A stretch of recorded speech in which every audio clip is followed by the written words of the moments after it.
दोस्तों, आज फिर नई परख के दर्शकों को मैं अभय कुमार दुबे सीधा संबोधित करने वाला हूं। हमेशा की तरह मेरी बात सीधी होगी, सटीक होगी और बिना किसी हेर-फेर के होगी। दोस्तों, आज की चर्चा का विषय होगा बिहार के राष्ट्रीय जनतांत्रिक गठजोड़ यानी एनडीए, जो सत्तारूढ़ गठबंधन है, उसके भीतर जो शीत युद्ध चल रहा है, उसके बारे में हम लोग बात करेंगे। इस शीत युद्ध में पाला खिंचा हुआ है। पाले की एक तरफ भारतीय जनता पार्टी है और चिराग पासवान और उनका दल है। पाले की दूसरी तरफ नीतीश कुमार की पार्टी है, उपेंद्र कुशवाहा की पार्टी है, जीतन राम मांझी की पार्टी है और एनडीए की बाकी सभी शक्तियां पाले के दूसरी तरफ हैं।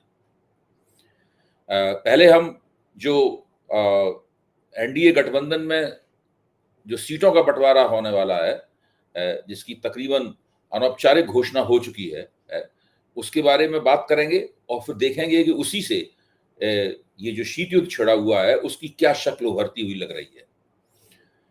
बिहार में भारतीय जनता पार्टी ने लाख कोशिशें कर ली हैं आज तक, हर तरह का दांव चला लिया है, लेकिन वह एक व्यक्ति की अहमियत कम नहीं कर पाई है और यही है इस शीत युद्ध की मुख्य वजह। उस शख्स का नाम जिसकी अहमियत भारतीय जनता पार्टी कम नहीं कर पाई है, उसका नाम है नीतीश कुमार। अब सीट बंटवारे का एनडीए का फार्मूला भी सामने आ गया है। नीतीश को भाजपा आज भी अपने से बराबर सीटें देने के लिए मजबूर है। सूत्र बता रहे हैं कि 103 सीटें भाजपा को मिलेंगी और इतनी ही नीतीश के हिस्से में आएंगी। जीतन राम मांझी की हम पार्टी को 10, उपेंद्र कुशवाहा के राष्ट्रीय लोक मोर्चे को 8 और चिराग पासवान को मिलने वाली सीटों की संख्या अभी अधर में है। तो क्या ये मान लिया जाए कि भाजपा द्वारा बिहार पर महाराष्ट्र का मॉडल थोपने की कोशिश अब अंतिम रूप से नाकाम हो गई है? आपको ध्यान होगा कि महाराष्ट्र में टिकट बंटवारे में भाजपा ने सहयोगी दलों से बहुत ज्यादा बड़े प्रतिशत में टिकट प्राप्त किए थे, दबाव डालकर टिकट लिए थे। अमित शाह ने खास तौर से वहां जाकर बाकी सहयोगी दलों से कहा था कि आपको ये टिकट नहीं मिलेंगे, ये सारे टिकट भाजपा को मिलेंगे।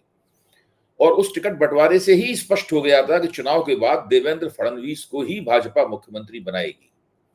तत्कालीन मुख्यमंत्री एकनाथ शिंदे लगातार मुगालते में रहे कि जो भी हो उन्हें फिर से मौका मिल सकता है, पर बाद में वे ठन गोपाल हो गए।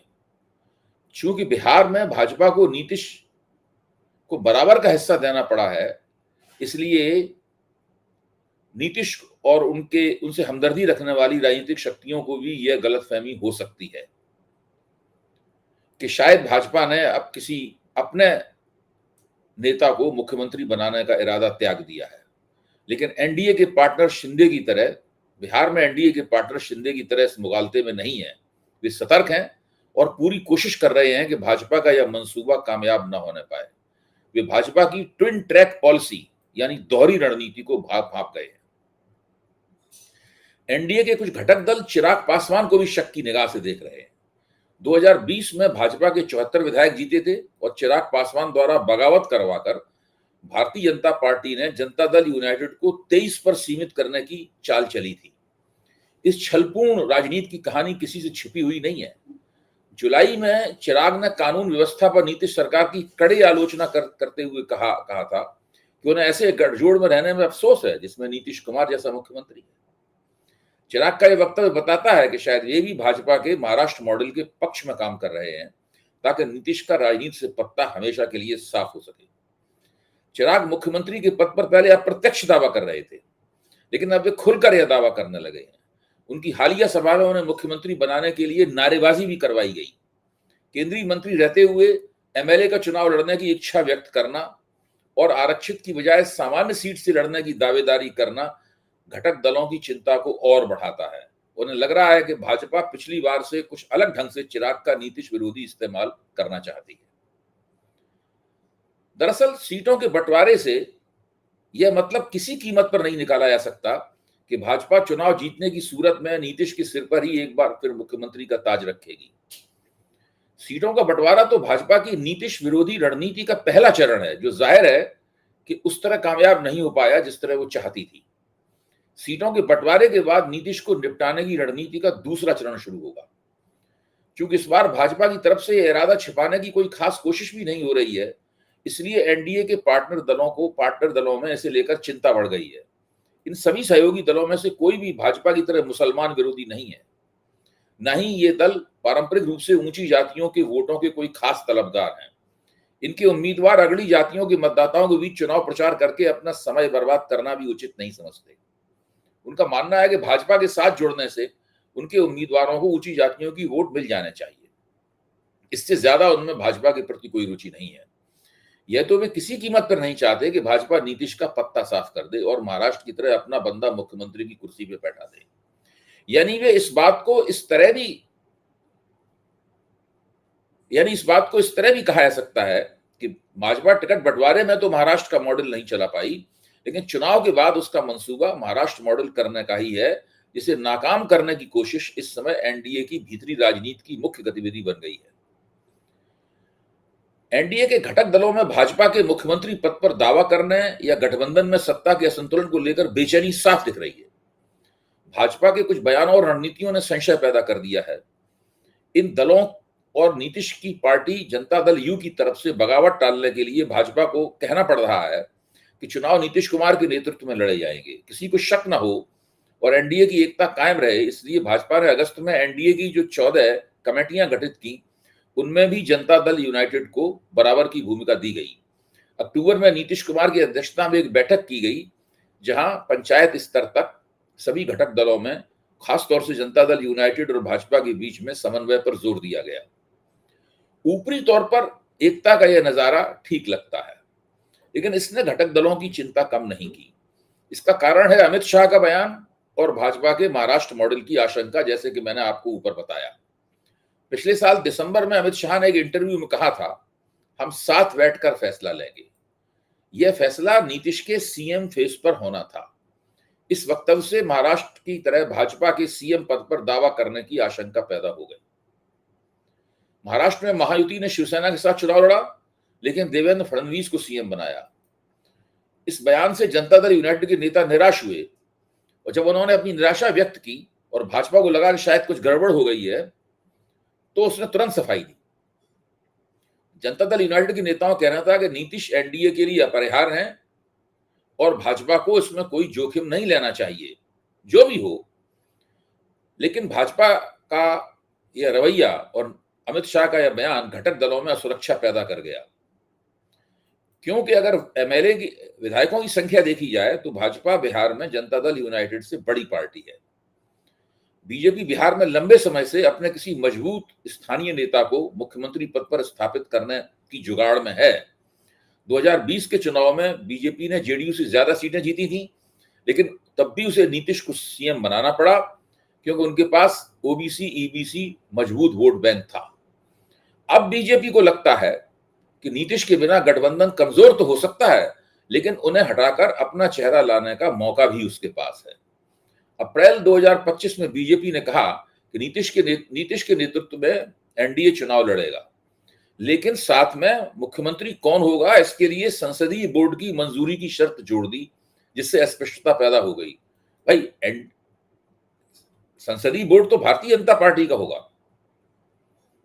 सवाल इस बात का है कि जिस संसदीय बोर्ड की मंजूरी की बात शर्त भाजपा ने जोड़ी, वो तो भाजपा का अंदरूनी मामला है कि वो अपने संसदीय बोर्ड से क्या पास कराती है, क्या पास नहीं कराती है। उसके आधार पर तो बिहार में एनडीए के जो घटक दल है वो अपनी राजनीति नहीं कर सकते। दूसरे, जेडीयू को गिरिराज सिंह जैसे भाजपा नेताओं के बयानों से भी लगता है कि बीजेपी नीतीश के कद को कम करके आंक रही है, लेकिन फिलहाल उन्हें हटाने का जोखिम नहीं लेना चाहती, क्योंकि नीतीश कभी भी पलटी मार सकते हैं।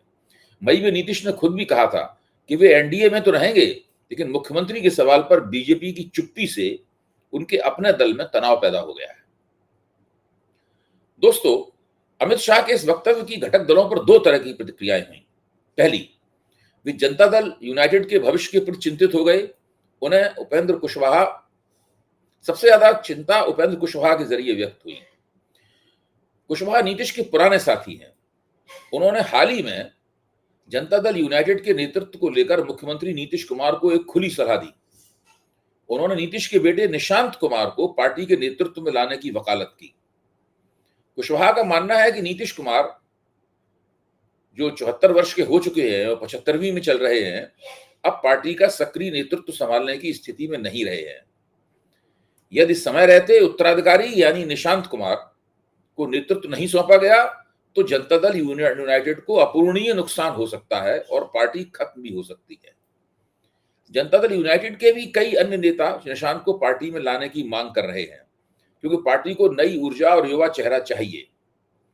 देखिए, ये एक खास बात नहीं लगती क्या कि कुशवाहा वैसे तो जनता दल यूनाइटेड में नहीं है और अपनी अलग पार्टी बनाकर राजनीति कर रहे हैं, लेकिन इस मामले में वे इस तरह से बोलते हैं मानो वे जेडीयू के ही प्रवक्ता हों और नीतीश के सबसे ज्यादा खैरख्वाह हों।